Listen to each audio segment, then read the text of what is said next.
The acrid tang of forgotten fast food and the faint hum of malfunctioning ventilation hummed heavy in the air of the deserted Sunway Mall. Unlike their usual carefree Sunday afternoons spent browsing record stores and grabbing bubble tea, a knot of unease tightened in their stomachs. This wasn't their usual hangout. The vibrant murals and bustling crowds were replaced by chipped floors and flickering security lights, casting long, distorted shadows. They were there for a reason far more unsettling than crate digging or boba runs. A whispered legend of a hidden music store on the off-limits fifth floor, a forgotten archive rumored to hold a cursed instrument and a melody best left unheard. Earlier that day, the exploration had been a mix of morbid fascination and nervous anticipation.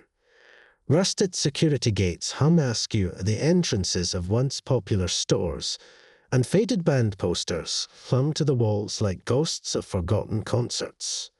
An unsettling feeling of being watched followed them, a feeling amplified by the oppressive silence that had replaced the usual mall music.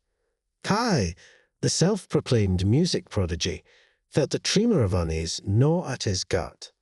This wasn't just a casual record store visit.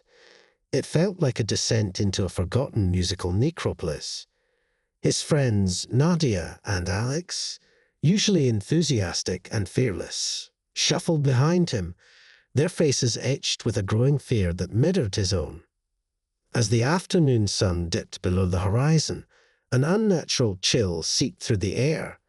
The flickering emergency lights cast an eerie glow on the peeling paint and chipped floor tiles.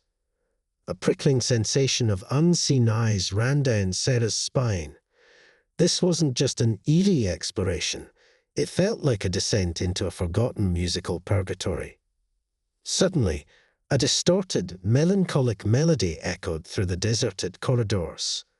It pierced the silence, sending shivers down their spines.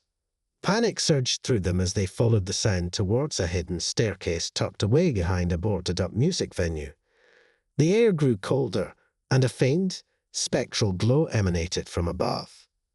Climbing the creaky stairs, they found themselves in a dimly lit music store, a graveyard of dusty instruments and warped vinyl records leaning like crooked gravestones. Cobwebs draped across a single ornate grand piano in the center, its polished ebony surface marred by a faint, glowing crack. An unnatural energy crackled around the piano, and a disembodied voice, filled with a haunting sadness, beckoned them to play. Fear threatened to consume them, but then a memory flickered in Kai's mind. His grandfather's stories about a talented musician who once soothed the restless spirit of a haunted violin. The key, he had said, was to play with respect, to understand the emotions the instrument evoked. With a trembling hand, Kai approached the piano. He ignored the taunts of the disembodied voice and focused on the instrument. As he ran his fingers over the cracked surface, a wave of emotions washed over him, a profound sense of loss, of unfulfilled dreams, and a yearning for connection. Following his grandfather's advice, Kai began to play a gentle, melancholic melody, a lullaby his grandmother used to sing to him.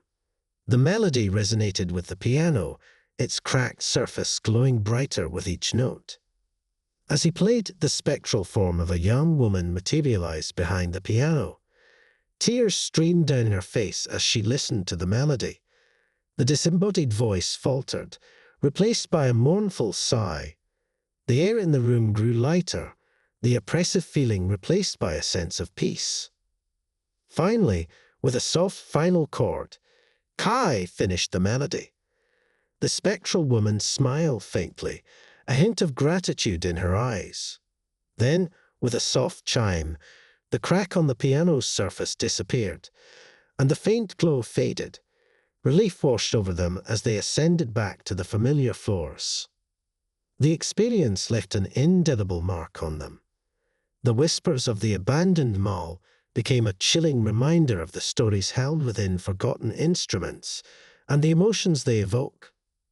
Casual music listening would never be the same. The cacophony of sounds, once a source of background noise, now held a hint of a deeper meaning.